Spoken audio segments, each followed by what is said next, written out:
Hello student, welcome you all to a free learning platform Let's Study India. Myself Subhashi और हम पढ़ रहे हैं principle of inheritance and variation. आज के क्लास में हम बेसिकली डिस्कस करेंगे कोडोमिनेंस के बारे में। पिछले क्लासेस में हमने कुछ पढ़ा था, याद है, मोनोहाइब्रिड क्रॉस में और लॉ ऑफ डोमिनेंस और लॉ ऑफ सेग्रीगेशन के बारे में। अगर वो सारे कॉन्सेप्ट तैयार हैं तो आज हम नया टॉपिक स्टार्ट करते हैं जिसका नाम है कोडोमिनेंस। कोडोमिनेंस का मतलब क्या है? को का मतलब साथ साथ, ठीक है, कॉपरेट करना। कहीं पे भी को वर्ड लगा है यानी वो चीज साथ साथ हो रही है। तो यहाँ पे क्या साथ साथ हो रहा है? डोमिनेंस वाली चीज। अब ये कोडोमिनेंस, ये बेसिकली आप देखोगे तो ये मेंडल के रूल को 100% फॉलो करते हुए नहीं दिख रहे हैं, ठीक है। और इसीलिए कहीं ना कहीं ये जो आप जब बाद में इस लेक्चर के लास्ट में आप देखोगे कि मेंडल की जो थ्योरी है वो 100% हर साइंटिस्ट के थ्रू एक्सेप्टेबल नहीं हो पाई। क्यों नहीं हो पाई? वो इन्हीं सब की वजह से, ठीक है। देखते हैं कोडोमिनेंस पहले तो होता क्या है। It is a phenomena of two alleles lacking dominant recessive relationship. इन एलिल्स के बाद में क्या होता है कि डोमिनेंट और रिसेसिव का रिलेशनशिप समझ ही नहीं आता, ठीक है। अभी तक आपने क्या देखा कि टॉल और शॉर्ट में या टॉल और ड्राफ्ट में क्या हो रहा था? टॉल वाला डोमिनेंट कैरेक्टर था। अगर हेट्रोजाइगस कंडीशन होगी तो वो टॉलनेस शो करेगा, लेकिन यहाँ पे जो डोमिनेंस वाली चीज है वो सामने आ ही नहीं रही है। रिसेसिव और डोमिनेंस का कोई रिलेशनशिप समझ ही नहीं आ रहा है। अब क्या हो रहा है? And both expression themselves in the organism, दोनों के ही एक्सप्रेशन क्या है? साथ साथ दिख रहे हैं। डोमिनेंट कौन है, रिसेसिव कौन है, जब समझ ही नहीं आएगा तो दोनों क्या होंगे? अब वो कहेगा नहीं भैया हम तुमसे झुकेंगे नहीं, ठीक है। वो पुष्पा वाले कैरेक्टर में घुस जाता है कि वो झुकेगा ही नहीं। तो बेसिकली यहाँ पे क्या होगा? अब डोमिनेंट वो है तो रहो तुम डोमिनेंट, वो जब झुकने ही वाला नहीं है तो वो तुम्हारे साथ साथ पैरेलली चलेगा, होगा यही। तो यहाँ पे जो डोमिनेंट और रिसेसिव कंडीशंस है वो प्रॉपरली फॉलो ही नहीं कर पाते। एग्जाम्पल है इसका बहुत फेमस हमारा एबीओ ब्लड ग्रुपिंग। अब आप समझो किसी का ब्लड ग्रुप ए है, ठीक है, यानी उनके अंदर एंटीजन या उनके जो शुगर होंगे वो क्या होंगे? ए शुगर का फॉर्मेशन हो रहा होगा, प्रोडक्शन हो रहा होगा। किसी का ब्लड ग्रुप बी है, ठीक है, तो उनके अंदर क्या हो रहा होगा? बी शुगर का फॉर्म। अच्छा, एक और चीज है, आपको पता है यूनिवर्सल डोनर और यूनिवर्सल एक्सेप्टर ब्लड ग्रुप के सिलसिले में कौन माने जाते हैं? यूनिवर्सल डोनर यानी वो किसी को भी अपना ब्लड ग्रुप डोनेट कर सकते हैं, और यूनिवर्सल एक्सेप्टर यानी चाहे वो ए का हो, चाहे बी का हो, चाहे ओ का हो, किसी से भी ब्लड ग्रुप ले सकते हैं। होता है ऐसा, किसी का by chance, by bad luck आप कह सकते हो, किसी का एक्सीडेंट हो जाता है, अगर उसका ब्लड ग्रुप बी है, ठीक, तो क्या उसको ब्लड ग्रुप ए वाले डोनेट कर सकते हैं? नहीं। डॉक्टर भी तो चेक करते हैं ना बेसिकली। अगर ब्लड बैंक में ब्लड नहीं है तो रिलेटिव से या जिनसे भी वो लेंगे ब्लड तो मैच कराएंगे तभी तो लेंगे ना, किसी का भी किसी में तो नहीं हो सकता। तो यहाँ पे ये जो ए बी ओ ये ब्लड ग्रुप बन रहा है, ये कैसे बना? और ये यूनिवर्सल एक्सेप्टर और डोनर, ये दोनों ही चीजें हम इसी स्लाइड में समझेंगे। ABO blood grouping is controlled by 3 alleles. वो एलिल्स क्या क्या हैं? IA, IB and I of gene I। याद रखना है क्या चीज कि जो ABA ब्लड ग्रुप है ये कितने एलिल्स कंट्रोल कर रहे हैं? 3 एलिल। पहला IA, दूसरा IB और तीसरा I। और इनके अंदर जीन क्या है? जीन तो सिर्फ I है, तीनों में ही I दिख रहा है, यानी इनके एक जीन से 3 एलिल्स कंट्रोल हो रहे हैं। समझ रहे हो कि यहाँ पे यहीं पे आएगा आपका मल्टीपल एलिज्म वाला भी कॉन्सेप्ट। यहाँ पे जीन तो एक है लेकिन वो कैरेक्टर कितने कंट्रोल कर रहा है? 3 कैरेक्टर्स को कंट्रोल कर रहा है, ठीक। IA and IB are dominant over I। ये पॉइंट तो समझ में आ गया। अगर किसी में ब्लड ग्रुप, अगर फॉर एग्जांपल जो मेल पार्टनर है उनका ब्लड ग्रुप O है और जो फीमेल है उसका ब्लड ग्रुप A है, तो मोस्ट प्रोबेबल बच्चे का ब्लड ग्रुप क्या आएगा? बच्चे का ब्लड ग्रुप I उधर से आया, O ब्लड ग्रुप किसे कह रहे हैं? यही जो सिंपल I बच रहा उसको, ठीक है। क्यों?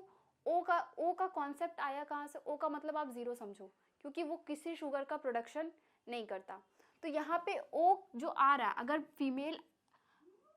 मेल का I है, ठीक है, और फीमेल का है IA, बच्चे का ब्लड ग्रुप क्या होगा? ऑफस्प्रिंग का ऑब्वियस सी बात है, ये दोनों क्रॉस करेंगे तो IA और I यही आएगा, यानी ब्लड ग्रुप सीधा सीधा देखा जाए तो क्या आएगा, A, यही ब्लड ग्रुप आने वाला है। तो बेसिकली यहाँ पे ये देखा गया कि IA और IB के कंपैरिजन में ये दोनों ही डोमिनेंट है, लेकिन किससे, I वाले से, ठीक। IA और IB डोमिनेंट शो होते हैं किनसे, I से। The plasma membrane of the RBC has sugar polymers that protrude from its surface and the kind of sugar is controlled by the gene। क्या होता है, जो RBC का प्लाज्मा मेम्ब्रेन होता है वो उसमें क्या होता है, शुगर पॉलीमर्स होता है। कहाँ पर प्रेजेंट होता है, प्रोट्यूड, प्रोट्यूड मतलब थोड़े बाहर के रीजन पे, ठीक है। अगर प्रोट्यूड, प्रो का मतलब क्या है, आगे, ठीक, तो प्रोट्यूड का मतलब बाहर की तरफ निकला होता है। From its surface and the kind of sugar is controlled by gene, जिनमें जो भी जीन प्रेजेंट है वो उस टाइप का शुगर का फॉर्मेशन करेंगे। जिनमें IA जीन प्रेजेंट है वो किस शुगर का फॉर्मेशन करेंगे, A का, ठीक। जिनमें IB जीन प्रेजेंट है वो किस शुगर का फॉर्मेशन करेंगे, B का।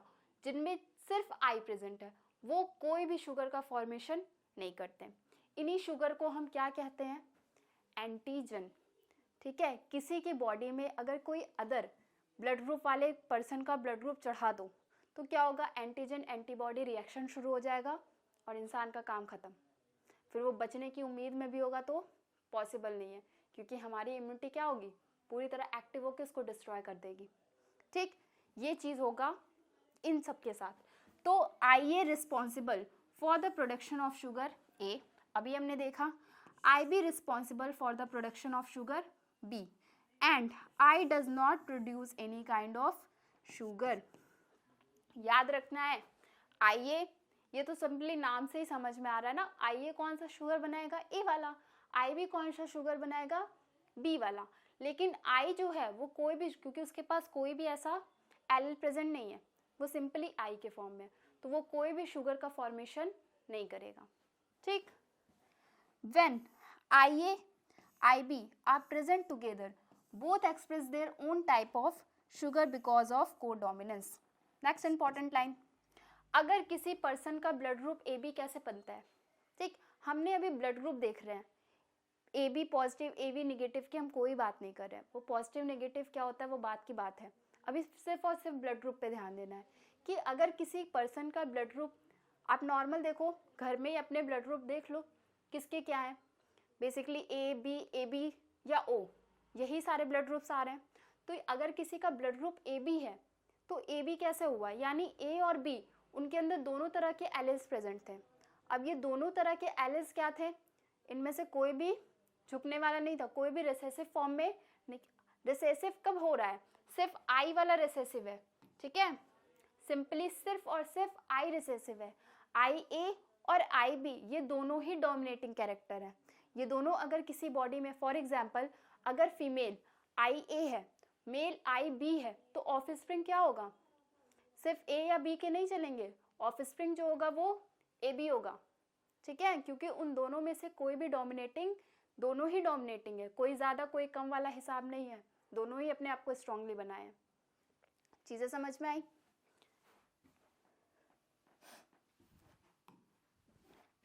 नेक्स्ट है, हमारी NCERT में भी है ये, समझते हैं क्या हो रहा है। अगर पेरेंट का ब्लड ग्रुप IA है, मान लो ये मेल हम लिख ले रहे हैं, ये फीमेल लिख रहे हैं, ठीक है। अगर मेल का I है, फीमेल का भी IA है, तो ऑफस्प्रिंग का क्या होगा, IA दोनों क्रॉस होंगे और ब्लड ग्रुप क्या आएगा, A पॉजिटिव, ठीक है। A पॉजिटिव या नेगेटिव का कॉन्सेप्ट नहीं देखना है, सिर्फ A, ठीक। IA मेल का है और फीमेल का है IB, बच्चे का क्या आएगा, A और B दोनों ही आएंगे। क्यों, क्योंकि ये दोनों ही डोमिनेटिंग कैरेक्टर हैं, इनमें से कोई भी ऐसा नहीं है जो क्या होगा, खुद को नीचे रखेगा, दोनों को ही अपने आप को एक्सप्रेस करना है, डोमिनेटिंग कैरेक्टर है। तो बच्चे का ब्लड ग्रुप AB, ठीक है। अगर मेल का ब्लड ग्रुप A है और फीमेल का ब्लड ग्रुप सिर्फ I है, I कोई भी शुगर नहीं बनाता, तो यहाँ पे तो किसी शुगर का फॉर्मेशन हुआ ही नहीं हुआ ना किसी शुगर का फॉर्मेशन। तो बच्चे का जो ब्लड ग्रुप, क्रॉसिंग तो होगी तो दोनों की होगी, IA और I, उसके जीन्स में तो दोनों ही प्रेजेंट होंगे, लेकिन जो उसका टेस्ट में आएगा रिपोर्ट, वो टेस्ट में रिपोर्ट क्या आएगी, उसका ब्लड ग्रुप ए होगा। क्यों? क्योंकि आई ने तो किसी शुगर का फॉर्मेशन किया ही नहीं, तो उसके कोई ट्रेसेस वहाँ पे नहीं मिलने वाले। नेक्स्ट, इसी तरह अगर मेल का आई बी है, फीमेल का आई ए है, तब क्या होगा, दोनों ही कैरेक्टर क्या है, डोमिनेटिंग। अब भले मेल का आई बी है, फीमेल का आई ए है, यही वाला चीज़ है, ये दोनों सेम है। अगर यहाँ पे मेल का बी हो गया, फीमेल का ए हो गया, बच्चे का तब भी ए बी वही आएगा और ब्लड ग्रुप भी कैसा आएगा, ए बी ही आएगा। ठीक, नेक्स्ट है बी वाले कॉन्सेप्ट में, अगर दोनों का ही ब्लड ग्रुप या दोनों के ही जीन में आई बी प्रेजेंट है, तो भी क्या होगा, बी वाले ही ब्लड ग्रुप शो करेंगे। नेक्स्ट, बी और आई मिलके क्या बनाएंगे, ब्लड ग्रुप बी। क्यों? अगेन आई ने किसी फॉर्म में शुगर प्रोड्यूस किया ही नहीं। अगर मेल में आई है, फीमेल में भी सिंपली आई है, इन दोनों को क्रॉस कराएंगे आई इंटू आई, और यहाँ पे ब्लड ग्रुप ओ, यानी यहाँ पे कोई भी शुगर का फॉर्मेशन नहीं होगा। यही समझते हैं ये यूनिवर्सल डोनर और एक्सेप्टर का खेल क्या है।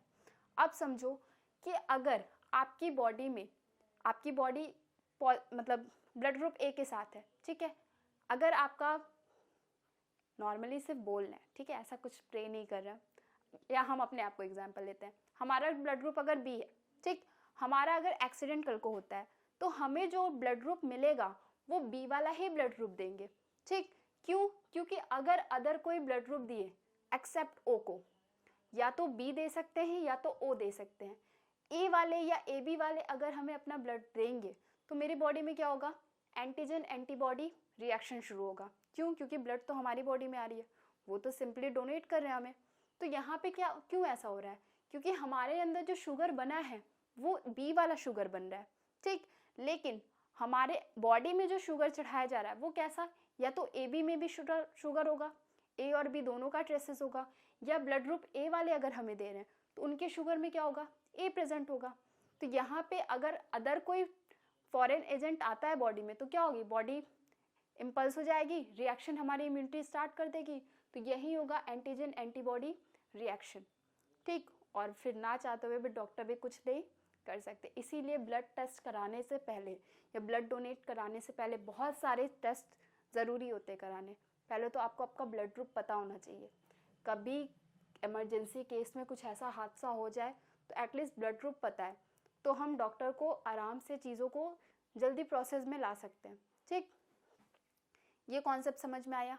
अब ब्लड ग्रुप ओ वाले जो होते हैं वो किसी को भी ब्लड कैसे डोनेट कर पाते हैं, क्योंकि उनके अंदर तो कोई शुगर है ही नहीं, वो सिर्फ अपने ब्लड प्लाज्मा, ब्लड सेल्स, जो भी आरबीसी डब्ल्यूबीसी ये सारे ही दे रहे हैं। ठीक, उनके अंदर कोई भी शुगर का फॉर्मेशन हुआ ही नहीं है, तो कोई एंटीजन एंटीबॉडी रिएक्शन नहीं होगा। इसीलिए इनको कहते हैं यूनिवर्सल डोनर, यानी ए को भी ये दे सकते हैं, बी को भी दे सकते हैं, ओ को भी दे सकते हैं, और ए बी वालों को भी ये ब्लड डोनेट कर सकते हैं। लेकिन अगर यूनिवर्सल एक्सेप्टर की बात करें तो यूनिवर्सल एक्सेप्टर क्या होते हैं, ए बी वाले। ये कैसे हैं, universal acceptor. Universal acceptor means वो किसी से भी ब्लड एक्सेप्ट कर सकते हैं, और ये होते हैं डोनर या यूनिवर्सल डोनर। ठीक है, क्यों? क्योंकि ये किसी को भी अपना ब्लड डोनेट कर सकते हैं। अब आप ए बी वालों को देख लो, इनके अंदर ए वाला भी शुगर है, बी वाला भी शुगर है, यानी इनको ब्लड ग्रुप ए वाला भी दे तब भी कोई दिक्कत नहीं है, बी वाला भी दे तब भी कोई दिक्कत नहीं है, ए बी वाला दे तो वो तो सेम ही है, ऑब्वियस सी बात है, कोई दिक्कत नहीं होगा। ओ वाला दे तो बेचारे के पास तो खुद ही कोई एंटीजन जैसा रिएक्शन नहीं हो रहा है, तो वो उनकी बॉडी में जाकर भी कोई हार्म नहीं क्रिएट करेगा। चीज़ें समझ में आई, यूनिवर्सल डोनर और यूनिवर्सल एक्सेप्टर का क्या मामला है। ठीक,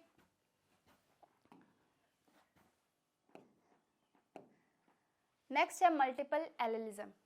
ये मल्टीपल एलेलिज्म का मतलब क्या होता है, जब एक एलील को कंट्रोल या एक जीन क्या होता है कई सारे एलील को कंट्रोल कर रहा हो, कई सारे कैरेक्टर्स को कंट्रोल कर रहा हो, तो उसी को हम कहते हैं मल्टीपल एलेलिज्म। जैसे हमारा ब्लड ग्रुप भी एक बहुत फेमस एग्जाम्पल है, ये हमारा कोडोमिनेंस का भी एग्जाम्पल है और मल्टीपल एलेलिज्म का भी एग्जाम्पल है। क्यों? क्योंकि इसमें जीन आई जो है वो IA को भी कंट्रोल कर रहा है, IB को भी कंट्रोल कर रहा है और सिंपली I को भी कंट्रोल कर रहा है। यानी ब्लड ग्रुप A वाले को भी देख रहा है, B वाले को भी देख रहा है और O वालों को भी देख रहा है या AB वालों को भी देख रहा है। तो यहाँ पे क्या है, जीन तो एक है I, और वो कितने सारे कैरेक्टर्स को देख रहा है, एक से ज़्यादा एलेल्स को देख रहा है, इसीलिए हम इसको कहते हैं मल्टीपल एलेलिज्म। हो क्या रहा है, मोर देन 2 जीन्स, ठीक है, more than 2 genes governing the same characters, example ABO blood grouping और starch synthesis in the pea seed. ये हमारी NCERT में बकायदा डीपली डिस्कस किया हुआ है। स्टार्च का जो सिंथेसिस है, हेट्रोजाइगस और होमोजाइगस का मतलब स्टार्च के सिंथेसिस अगर होमोजाइगस कंडीशन में डोमिनेंट BB कर रहा है, ठीक है, तो ऑब्वियस सी बात है सीड में स्टार्च का प्रोडक्शन ज़्यादा होगा। ठीक, अगर रिसेसिव फॉर्म में B और B कर रहे हैं तो क्या होगा, ये जो है यहाँ पे भी सीड जो स्टार्च का सिंथेसिस है वो होगा लेकिन इनके कंपेयर में थोड़ा कम होगा। और अगर हेट्रोजाइगस कंडीशन है, कैपिटल B और स्मॉल b, तब क्या होगा, सबसे ज़्यादा आप देख लो, सबसे ज़्यादा यहाँ पे होगा, ठीक है, सेकंड वाला यहाँ पे होगा और तीसरा वाला सिंथेसिस यहाँ पे होगा। ये एक्चुअल में जो इनकम्प्लीट डोमिनेंस को भी फॉलो करते हुए दिखते हैं अगर इनके फिनोटिपिक की बेसिस पे हम बात करें, जीनोटिपिक पे नहीं, फिनोटिपिक पे अगर हम देखें कि स्टार्च का सिंथेसिस कितना अमाउंट में हो रहा है, तो ये इनकम्प्लीट डोमिनेंस के जैसे भी बिहेव करते हैं। क्यों, क्योंकि यहाँ पे मिक्सिंग हो रही है, यानी ज़्यादा का भी हो रहा है, कम का भी हो रहा है, तो यहाँ पे मॉडरेट अमाउंट में सिंथेसिस होगा। ठीक, यहाँ पे सबसे ज़्यादा अमाउंट में सिंथेसिस हो रहा है। ठीक, सिंथेसिस तीनों जगह ही स्टार्च का हो रहा है लेकिन तीनों जगह एक्यूरेट अमाउंट में नहीं हो रहा है, या रिसेसिव और डोमिनेंट का खेल नहीं है, यहाँ तीनों ही जगह हो रहा है लेकिन कितना, जिसमें कैपिटल B कैपिटल दोनों डोमिनेंट कैरेक्टर है वहाँ पे ज़्यादा हो रहा है, जिसमें एक कैपिटल है एक स्मॉल है वहाँ पे भी हो रहा है लेकिन पहले वाले के कंपैरिजन में थोड़ा कम हो रहा है, और जिनमें दोनों ही स्मॉल है वहाँ पे क्या हो रहा है, सबसे ज़्यादा कम हो रहा है। तो इन्हीं लिए इसको बोला जाता है, ये मल्टीपल एलिज्म को तो फॉलो कर रहे हैं क्योंकि हमारे एग्जाम्पल में दिया हुआ है। ठीक है, आप NCERT पढ़ रहे होगे तो आप देखे भी होगे, पढ़े भी होगे कि होमोजाइगस और हेट्रोजाइगस कंडीशन में स्टार्च की सिंथेसिस कैसे हो रही है। साथ ही ये क्या हो रहा है, अगर इनको फिनोटिपिक की बेसिस पे सिर्फ स्टार्च सिंथेसिस का काउंट ऑफ देखो तो यहाँ पे क्या हो रहा है, आपको याद है स्नैपड्रैगन वाले जो फ्लावर था वहाँ पे भी क्या हो रहा था, मिक्सिंग हो रही थी ना, ब्लेंडिंग हो रही थी। यहाँ पे भी तो ब्लेंडिंग हो रही है, ज़्यादा और कम की ब्लेंडिंग हुई तो मॉडरेट अमाउंट में स्टार्च का सिंथेसिस हुआ। तो फिनोटिपिक की बेसिस पे अगर देखा जाए तो यहाँ पे इनकम्प्लीट डोमिनेंस भी शो हो रहा है। क्वेश्चन आ सकता है इसलिए डीपली डिस्कस करना ज़रूरी है। क्वेश्चन आप अभी आप देखो पेपर, अगर आप PYQ सॉल्व करोगे तो आप देखोगे कि वहाँ पे क्वेश्चन जो है वो पैटर्न सेम रखते हैं हमारे क्वेश्चन के, लेकिन क्वेश्चन पूछने का तरीका चेंज कर देते हैं। अगर आप घुमा फिरा के आंसर दोगे तो एग्जामिनर को तो पता है कि इनको आता कुछ नहीं है, ये सिर्फ हमें घुमा रहे हैं, जैसे हमने क्वेश्चन घुमा के पूछा ये हमारे आंसर को भी घुमा के बता रहे हैं। तो वो इतना ज़्यादा टाइम वेस्ट नहीं करने जाला, गुस्सा आएगा वो नंबर अगर 4 नंबर का होगा तो 1 नंबर या 1.5 नंबर अगर थोड़ा मोड़ा आप सही लिखोगे तब वो दे के निकल जाएगा, नहीं वो पूरा पढ़ने या समझने वाला नहीं है। भाई साहब उसको चेक थोड़ी करना है, उसको समझना थोड़ी है, उसे तो चेक करने से मतलब है, आप सही हो या नहीं सही हो बस वो उसका इतना लॉजिक है। तो आपको अगर घुमा के कोई क्वेश्चन पूछ रहा है आपको आंसर डायरेक्ट फॉर्म में ही लिखना है, घुमा घुमा के नहीं लिखना है। आप सिंपली अगर मल्टीपल एलिज्म का एग्जाम्पल पूछा तो एक है ABO ब्लड ग्रुपिंग और दूसरा है स्टार्च सिंथेसिस पी सीड। मटर के जो सीड्स होते हैं उनमें स्टार्च की सिंथेसिस कितनी है, ये भी किसका एग्जाम्पल है, मल्टीपल एलिज्म का। और ये साथ ही किसको फॉलो कर रहा है, इनकम्प्लीट डोमिनेंस को, लेकिन सिर्फ और सिर्फ फिनोटिपिक की बेसिस पे। ठीक, ये एक एग्जाम्पल है, यहाँ पे आप देख लो कितने क्यूट क्यूट से रैबिट है ना। इन रैबिट्स के आप देखो तो इन सब के जो फर के कलर हैं अलग अलग कलर हैं। ठीक है, ये भी एग्जाम्पल है मल्टीपल एलिज्म का। ये कलर के जो जीन होंगे ये जीन कोई एक ही है लेकिन उन जीन के जो एलिल है वो एक से ज़्यादा हैं, कोई एक नहीं है, एक से ज़्यादा हैं, इसलिए इनके जो कलर्स हैं वो डिफरेंट है। आप इनको देख लो, काऊ को देख लो, ठीक है, सबके अंदर ये जो कलर है फर्क के ये क्या है, जीन तो कोई एक ही कंट्रोल कर रहा होगा, जो कलर को डिसाइड करने वाला है, लेकिन इनके कलर क्या है, अलग अलग आ रहे हैं। तो मेल और फीमेल का क्या रेशियो होगा, उनके क्या कलर्स होंगे फर के, उसकी बेसिस पे इनके एलेल्स डिसाइड करते हैं। चीज़ें समझ में आई?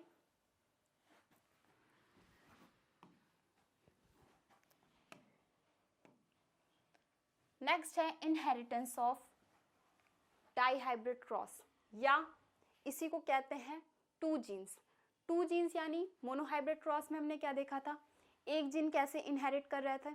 यहाँ पे हम पढ़ेंगे दो जीन्स का कैसे इनहेरिटेंस हो रहा है, और साथ में यहीं पे हमारे मेंडल ने अपना नेक्स्ट लॉ दिया था जिसका नाम है law of independent assortment. Independent assortment का मतलब जो चीज़ें निकल के आ रही हैं वो दोनों ही क्या है, एक दूसरे से बिल्कुल। अगर यहाँ पे डाईहाइब्रिड क्रॉस है यानी कैरेक्टर्स कितने होंगे, दो जीन्स होंगे, ठीक। अब वो दोनों ही जीन्स एक दूसरे से बिल्कुल इंडिपेंडेंट होके चलेंगे कि नहीं तुम हमारे हो तो तुम्हें हमारे साथ चलने की ज़रूरत नहीं है। वो बिल्कुल ओपनली उसको छोड़ दिया है कि तुम्हें जिसके मन चाहे तुम उसके साथ जाके रहो, ठीक। फॉर एग्जाम्पल इसका क्या है, जो हमारे मेंडल सर थे उन्होंने क्या लिया, दो सीड ली, एक सीड का कलर कैसा था, येलो, दूसरे सीड का कलर कैसा था, व्रिंकल्ड। डोमिनेंट कौन सा था, हमने कहा था जर्मिनेशन से याद रखना, अगर जर्मिनेट करना है किसी चीज़ को तो अच्छी सीड किस कलर की मानी जाएगी, येलो या ग्रीन।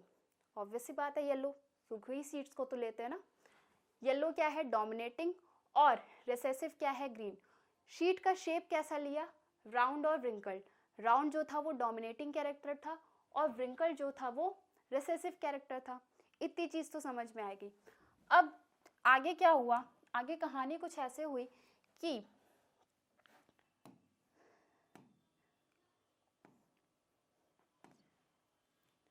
मान लो हमने लिया सीट के कलर को राउंड, या पहले सीट का कलर ही देख लो आप, येलो,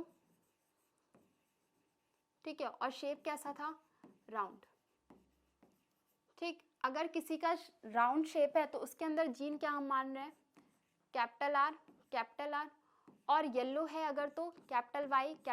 क्यों कैपिटल लिख रहे हैं, क्योंकि ये दोनों ही कैसे हैं, डोमिनेटिंग कैरेक्टर है। रिसेसिव कैरेक्टर में क्या आएंगे, येलो, राउंड का क्या हो जाएगा रिसेसिव पार्ट, व्रिंकल्ड, और येलो का क्या था रिसेसिव, ग्रीन, ठीक।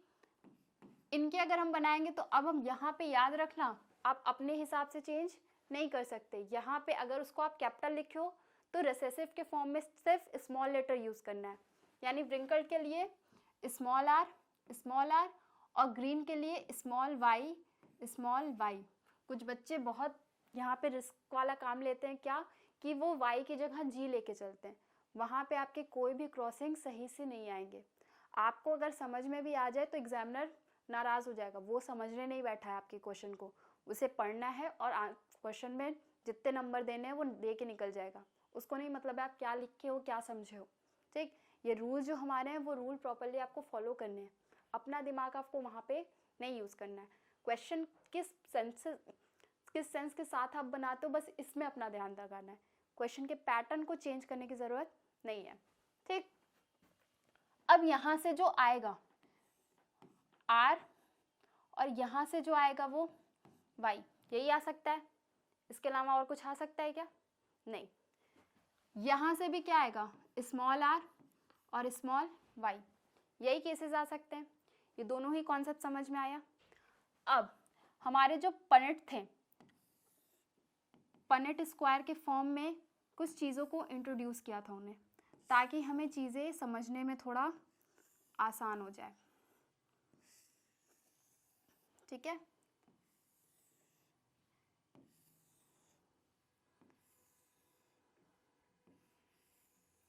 टोटल कितने स्क्वायर्स थे पनेट स्क्वायर में, याद है किसी को, 64, ठीक।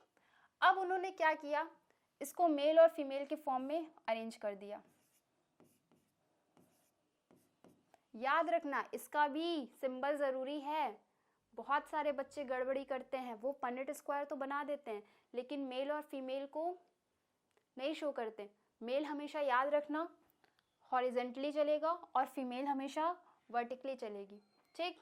हॉरिजेंटल और वर्टिकल में बच्चों को अगर नहीं पता, हॉरिजेंटल एच से लिखते हैं ना, तो एच की ये लाइन याद रखना, इसका मतलब from left to right, top to bottom vertical, ठीक। अब यहाँ पे जीन्स बनाते हैं, क्या क्या बनने के चांसेस हैं। तो पहला तो ये आर वाई, ये तो ऑलरेडी बना हुआ है, चुपचाप जो इधर लिख रहे हो उसी को हम यहाँ पे भी लिखते जाएंगे, ठीक है।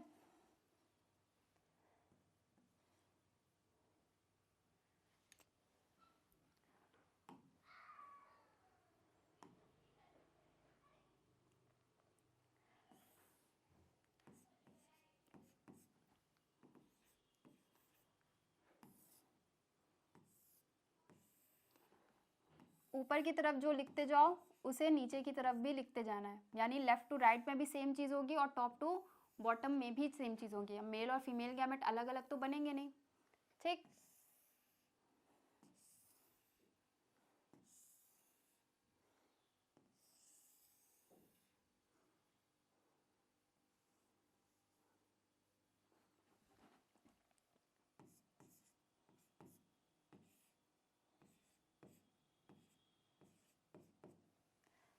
अब क्या बनने की चांसेस है, ये आर जो है, अब आप देख लो ये सारे क्या है, इंडिपेंडेंट अशॉर्टमेंट वाली चीज क्या हो रही है, यानी ये सारे एक दूसरे से बिल्कुल इंडिपेंडेंट है। अब जरूरी नहीं कि ये कैपिटल वाई के साथ जुड़ा है तो स्मॉल वाई के साथ नहीं जुड़ सकता। इंडिपेंडेंट होना मतलब वो फ्री है, किसी के भी साथ जाके जुड़ सकता है। तो यहाँ पे क्या होगा, ये आर अब कहाँ जाएगा। अब आप एक काम करो, याद अगर नहीं हो पाता है, बनाना तो हम तरीका बता दे रहे हैं, अगर याद नहीं होता है तो सिंपली एक चीज करना, इधर कैपिटल वाई लिख, कैपिटल चीजें लिख लो और इधर स्मॉल चीजें लिख लो, small r small y. Same चीज यहाँ पे भी कर लो आप, small r small y. Next क्या करोगे, आर को कैपिटल करो, वाई को स्मॉल करो, ठीक। आर को कैपिटल किए, वाई को स्मॉल किए। नेक्स्ट में क्या करेंगे, वाई को स्मॉल करो, ठीक है, या वाई को कैपिटल करो, वाई को कैपिटल करो और आर को स्मॉल करो, ठीक। आर को स्मॉल, वाई को कैपिटल। ये चीज समझ में आई कैसे बन रही है। अब देख लो ये बनी कैसे है। ये आर क्या करेगा, एक बार वाई के साथ भी मिल सकता है, जरूरी तो है नहीं कि वो कैपिटल वाले के साथ ही रहे, स्मॉल वाले वाई के भी पास तो जा सकता है ना। तो दूसरा केस क्या बनेगा, कैपिटल आर स्मॉल वाई। तीसरा केस कैपिटल वाई और आर का केस, ठीक है, यानी ये जो वाई अब उसका पार्टनर जब जा सकता है तो वो भी तो जा सकती है ना। तो बेसिकली यहाँ पे भी क्या होगा, कैपिटल वाई और स्मॉल आर, यानी स्मॉल आर और कैपिटल वाई। आर को हमेशा ही पहले लिख रहे हैं, वाई को हमेशा ही लास्ट में लिखते हैं, ये रूल है, ठीक है। नेक्स्ट क्या है, अगला वाला स्मॉल आर स्मॉल वाई, एक तो इनका पहले से ही कंप्लीट, ये दोनों पहले से ही क्या है, कंबाइंड है, इनको एज इट इज उतार दो। दूसरा जो है वो चीजें आप देख लो किसके साथ जाके कंबाइंड, एक जैसी चीजें बस नहीं बननी है, ये याद रखना। यही 4 तरीके से बन सकते हैं, जो भी चीजें होंगी इन्हीं 4 पैटर्न पे होंगे। अब सिंपली इनको क्रॉस कराते जाओ, कैपिटल आर कैपिटल वाई बनेंगे तो capital R capital R capital Y capital Y, ठीक है। यहाँ पे अगर हम देखें तो सीट का कलर कैसा होगा, येलो, और शेप कैसा होगा, राउंड और येलो, ठीक। यहाँ पे क्या होगा, कैपिटल आर दोनों तरफ क्या है, आर आर है, कैपिटल वाई और स्मॉल वाई, राउंड तो है लेकिन यहाँ पे भी क्या है, येलो। क्यों, क्योंकि यहाँ पे स्मॉल वाई जो है वो कैसा है, रिसेसिव फॉर्म में है, ठीक है। तो स्मॉल वाई यानी ग्रीन पार्ट, तो ग्रीन था रिसेसिव, और जब यहाँ पे हेट्रोजाइगस कंडीशन है, डोमिनेटिंग कैरेक्टर है, तो वो तो डोमिनेंस शो करेगा। नेक्स्ट क्या हो सकता है, capital R small R capital Y, यहाँ पे भी राउंड और येलो। यहाँ पे क्या होगा, capital R small R capital Y small Y, यहाँ पे भी राउंड और येलो। समझ में आ रही चीजें।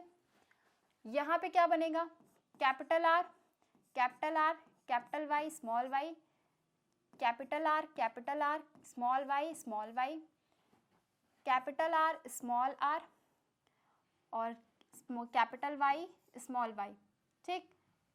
कैपिटल आर स्मॉल वाई, यहाँ पे क्या है, राउंड और येलो, ठीक। यहाँ पे क्या है, राउंड लेकिन अब येलो नहीं है, दोनों ही क्या है, स्मॉल वाई रिसेसिव है दोनों के दोनों, तो यहाँ पे क्या होगा, ग्रीन। यहाँ पे क्या कंडीशन आएगी, राउंड और येलो की ही कंडीशन आएगी। यहाँ पे कंडीशन क्या आएगी, राउंड और ग्रीन की, क्योंकि दोनों ही क्या है, स्मॉल वाई है। ठीक, next capital R small R, capital Y, capital Y, capital R small R, capital Y small Y, small R capital Y, small R capital Y small Y. यहाँ पे क्या बनेगा, राउंड और येलो। कैसे बन रहा है, समझ में आ रहा है। यहाँ पे क्या बनेगा, राउंड और येलो। यहाँ पे क्या बनेगा, यहाँ पे अब राउंड नहीं, दोनों स्मॉल आर है, दोनों ही स्मॉल आर की कंडीशन में व्रिंकल्ड, और कलर कैसा होगा, येलो। ठीक, यहाँ पे क्या होगा, व्रिंकल्ड, कलर येलो। ठीक है, next capital R small R, capital Y small Y, capital R small Y small Y, capital R, या कैपिटल का तो यहाँ पे खेल ही नहीं है, small R capital Y small Y, और यहाँ पे स्मॉल आर स्मॉल वाई। यहाँ पे देख लेते हैं कलर क्या होगा, पहले तो शेप राउंड और येलो, यहाँ पे राउंड लेकिन स्मॉल वाई है इसलिए ग्रीन, यहाँ पे व्रिंकल्ड, दोनों ही स्मॉल आ रहे हैं, और येलो, यहाँ पे दोनों ही क्या है, स्मॉल आर इसलिए व्रिंकल्ड, और दोनों ही कैसे हैं, स्मॉल वाई इसलिए ग्रीन। चीजें समझ में आई, ये कैसे पूरा पनेट स्क्वायर फॉर्म किया है। अब आप यहाँ पे फिनोटिपिक और जीनोटिपिक रेशियो अगर देखोगे तो क्या आएगा, फिनोटिपिक रेशियो यानी उनका फिजिकल अपीयरेंस क्या आएगा, यहाँ पे कितने नंबर ऑफ राउंड येलो बन रहे हैं, 1 2 3 4, ठीक है, 4 और 5, ठीक, 6 और 7 8 और राउंड येलो 9। और कहीं दिख रहा है राउंड येलो, नहीं, तो 9:2। राउंड येलो के बाद हम क्या देखेंगे, व्रिंकल्ड ग्रीन। ठीक है, व्रिंकल्ड ग्रीन कितने हैं, एक ही दिख रहा है, व्रिंकल्ड ग्रीन को छोड़ लो। नेक्स्ट क्या आ रहा है, राउंड और ग्रीन, तो राउंड और ग्रीन कितने हैं, कलर चेंज करते हैं हम, राउंड और ग्रीन है 1, राउंड और ग्रीन 2, राउंड एंड ग्रीन 3, यही 3 दिख रहा है, तो 9:2 3:2। अब नेक्स्ट है राउंड और येलो, राउंड और येलो कितने हैं, राउंड येलो है पहला, तो कहाँ पे प्रेजेंट है, राउंड येलो हो गया, लिख लो आप, राउंड येलो, ये क्या था, राउंड ग्रीन। नेक्स्ट है हमारा राउंड ग्रीन के बाद व्रिंकल्ड येलो। ठीक है, व्रिंकल्ड येलो का रेशियो पहला 1 2 और 3, यही 3 दिख रहे हैं यानी 3, और इकलौता क्या दिख रहा है हमें, इकलौता ही सिर्फ दिख रहा है व्रिंकल्ड और ग्रीन, व्रिंकल्ड और ग्रीन, वो कितने हैं, सिर्फ 1। टोटल पनेट स्क्वायर कितने बने हैं इस पूरे चार्ट में, 64। ठीक है, यहाँ पे कितने कैरेक्टर्स आ रहे हैं, तो ये 16 बेसिकली है, काउंट कर लो, 4 इधर, 4 4 और 4, टोटल 16 है। इनको काउंट करो, क्या 16 हो रहा है, अगर ये 16 हो रहा है तो बेसिकली यानी ये पार्ट सही है। 9 + 3 12, 12 + 3 15, 15 और 1 16। ठीक, ये तो है इनका फिनोटिपिक ठीक है, यानी फिजिकल अपीयरेंस। जीनोटिपिक रेशियो क्या होता है? जीनोटिपिक अगर आप काउंट करोगे तो जीनोटिपिक आएगा 1:2:2:1:2 4:2:2:1:1 ये होता है इनका फिनोटिपिक रेशियो। आप देख लो कैपिटल आर कैपिटल वाई आप कैलकुलेट कर लोगे तो यहाँ पे अपने आप समझ में आएगा कि ये कैसे निकल के आ रहा है। ठीक, काउंट कर लो इनको भी, 3 4 5 6 6 और 4 10 10 2 12 12 1 13 14 15 एंड 16, दोनों में ही 16 हो रहे हैं। तो ये बेसिकली क्या है, यानी यहाँ से हमको समझ आ रहा है कि हमने जो चार्ट बनाया वो 100% ट्रू है। क्यों? क्योंकि यहाँ पे फिनोटिपिक और जीनोटिपिक दोनों के ही कितने आ रहे हैं? 16 आ रहे हैं। ठीक,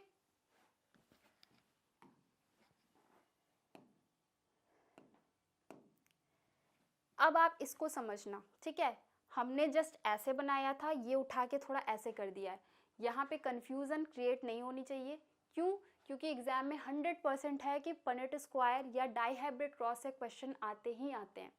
आप वहाँ पे अगर थोड़ा सा भी कंफ्यूजन क्रिएट करोगे तो दिक्कत हो जाएगी आगे के लिए। इसको एक बार दो बार, जब तक सही 100% सही ना बन जाए तब तक आपको इसको सॉल्व करते रहना है। ठीक, जब तक 100% सही ना बनेगा तब तक अगर आप सॉल्व नहीं करोगे एग्जाम में फंस जाओगे। क्योंकि वैसे भी एग्जाम में क्या होता है, टेंशन भरी रहती है दिमाग में, तो गलत होने के चांसेस, अगर घर पे 10% गलत हो रहा है तो एग्जाम हॉल में 50% गलत होगा। ठीक है, 40% का एक्सीड कर जाता है। तो घर पे बैठ के अभी टाइम है, जितने अच्छे से, ज़्यादा नहीं, ज़्यादा 15 से 20 मिनट लगेंगे आपको प्रॉपरली इसको समझने में। समझ जाएंगे आप एक बार तो अपने आप चीज़ें आसान लगने लगेंगी। बढ़ते हैं आगे की तरफ। Law of independent assortment. अब यहाँ पे हमने लेके क्या चले थे, राउंड और येलो लेके चले थे, व्रिंकल्ड और ग्रीन लेके चले थे। दो नया कॉम्बिनेशन हमें क्या मिला था, राउंड और ग्रीन का और व्रिंकल्ड और येलो का, दो नया कॉम्बिनेशन निकला था। हमने तो लेके चले थे क्या, राउंड येलो व्रिंकल्ड ग्रीन, लेकिन दो नए कॉम्बिनेशन मिले थे, तभी तो 3 और 1 का रेशियो आ रहा था। तो यहाँ पे क्या है, it states that when two pairs of trades are combined in a hybrid segregation. Segregation का मतलब डिस्ट्रीब्यूशन या सेपरेशन, डिस्ट्रीब्यूशन, ठीक है।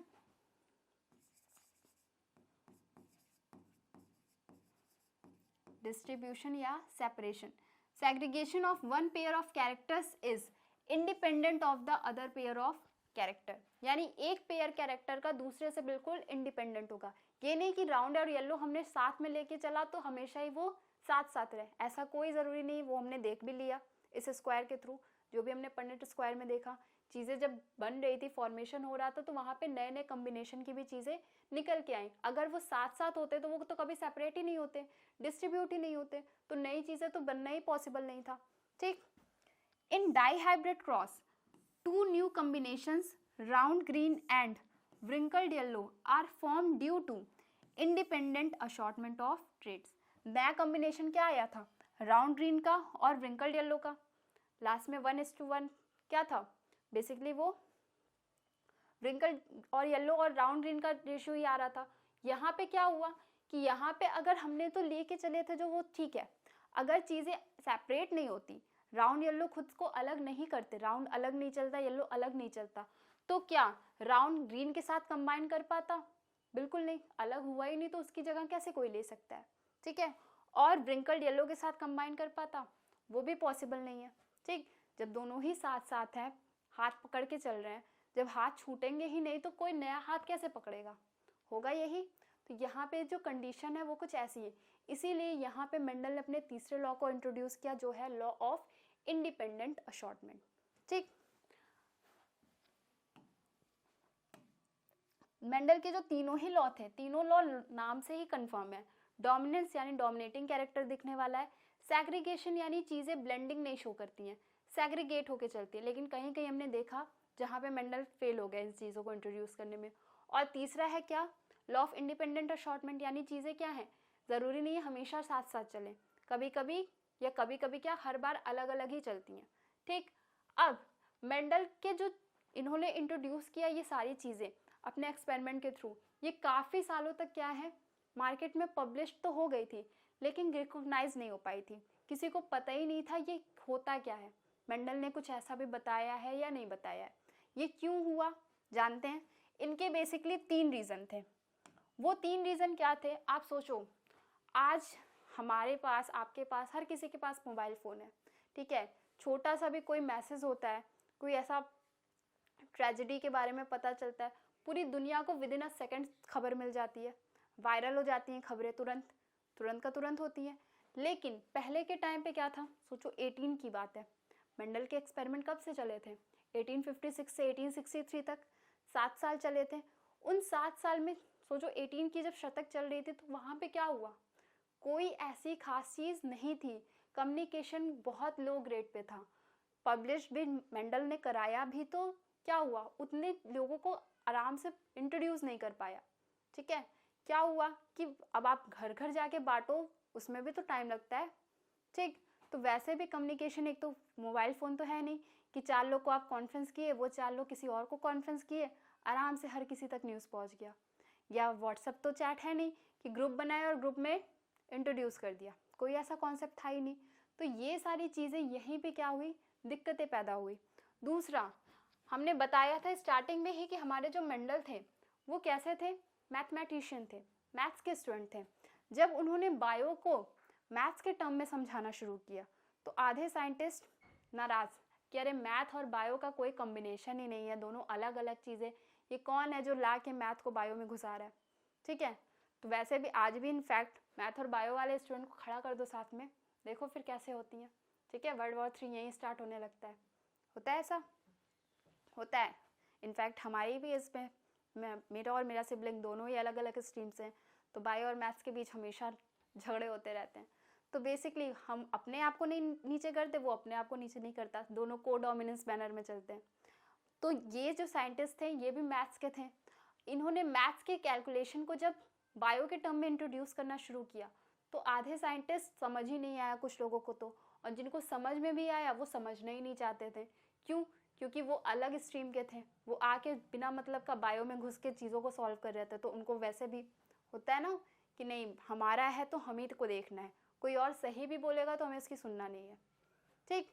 और तीसरा क्या है, उन्होंने ये जो फैक्टर के बारे में बताया, जब वहाँ पे ब्लेंडिंग शुरू हुई स्नैपड्रैगन वाले फ्लावर में, या मल्टीपल एलिज्म वाली जो कॉन्सेप्ट है, इन सब के बारे में उन्होंने कोई भी फिजिकल प्रूफ नहीं दिया, ये कैसे हुआ क्यों हुआ इसका कोई भी फिजिकल प्रूफ वो प्रोवाइड नहीं कर पाए, ठीक। Mendel published his work in year 1865। इनका एक्सपेरिमेंट याद रखना कंप्लीट कब हो गया था, 1863 तक, 7 साल चला था। लेकिन 1865 में ही उन्होंने पब्लिश कर दिया था, लेकिन वो तब भी अनरिकॉग्नाइज्ड रहा, कब तक, 1900। सोच लो कितना बड़ा डिफरेंस है, ठीक है। 1865 में वो इंट्रोड्यूस कर भी दिए थे, लेकिन 1900 तक ये क्या था, बिल्कुल लोगों से अनजान था, ठीक है। लोगों को इनके बारे में कुछ भी नहीं पता था। इसका रीजन क्या था, communication was not easy to those days, ठीक है। इन दोज डेज में कम्युनिकेशन जो स्किल थी वो बहुत ही वीक थी, आसानी से लोगों को एक से दूसरी जगह जाने में भी दिक्कत थी, प्रॉपर व्हीकल सिस्टम नहीं थे, तो सोचो कम्युनिकेशन कैसे कर पाएंगे। नेक्स्ट क्या था, he could not provide any physical proof for the existence of factor. Factor से रिलेटेड चीज़ों को भले ही वो बता दिए थे लेकिन इसका कोई प्रूफ नहीं दे पाए थे, ठीक। और थर्ड क्या है, his approach of using mathematics to explain biological phenomenon was new and unaccepted। उन्होंने मैथ्स के टर्म में जब बायो को इंट्रोड्यूस करना शुरू किया तो आधे लोगों को तो, जिनको समझ में भी आता था, वो भी समझने को तैयार नहीं थे, क्योंकि दोनों का ही स्ट्रीम अलग अलग है, दोनों ही चाहेंगे कि नहीं हमारे फील्ड में ये घुसे ही ना, क्योंकि ये घुसेंगे तो हमको ऑब्वियस सी बात है झुकना पड़ेगा। और पहले के टाइम पे आप देख लो जितने भी साइंटिस्ट हैं, हमें भी नहीं समझ में आता, पहले लोगों को अपने नाम से इतना प्यार था, कुछ भी नया इंट्रोड्यूस किए नामकरण अपने नाम से रख देते थे, होता है। तो पहले के जो साइंटिस्ट उन्हें पैसे से नहीं मतलब था, नाम से मतलब था कि भैया हम कुछ इंट्रोड्यूस करेंगे तो उस पर हमारा नाम आएगा, ठीक। तो ये सारी चीज़ों की वजह से कुछ लोग ऐसे थे जो समझ के भी चीज़ों को सही होते हुए भी एक्सेप्ट करने को तैयार नहीं थे, और कुछ ऐसे थे जो जिनके लिए ये सब बिल्कुल नया था, तो उन्हें समझ ही नहीं आया कि ये कैसे हुआ। ठीक, अब बेसिकली हम नेक्स्ट क्लास में बात करेंगे कि ये कैसे रीडिस्कवरी ऑफ मेंडल, ये 1900 तक, उसके बाद कैसे फिर ये मार्केट में आई, कैसे लोगों ने इनको एक्सेप्ट करना शुरू किया। मेन जो साइंटिस्ट थे वो कौन थे, जिन्होंने मेंडल को एक्चुअल में इंट्रोड्यूस कराया। ठीक है, हालांकि मेंडल तब तक दुनिया से जा चुके थे, लेकिन फिर भी उनके वर्क को, उनके जो भी एक्सपेरिमेंट थे, उन्हें सामने उनके ही नाम के थ्रू लाया गया। मिलते हैं नेक्स्ट लेक्चर में, तब तक के लिए थैंक यू।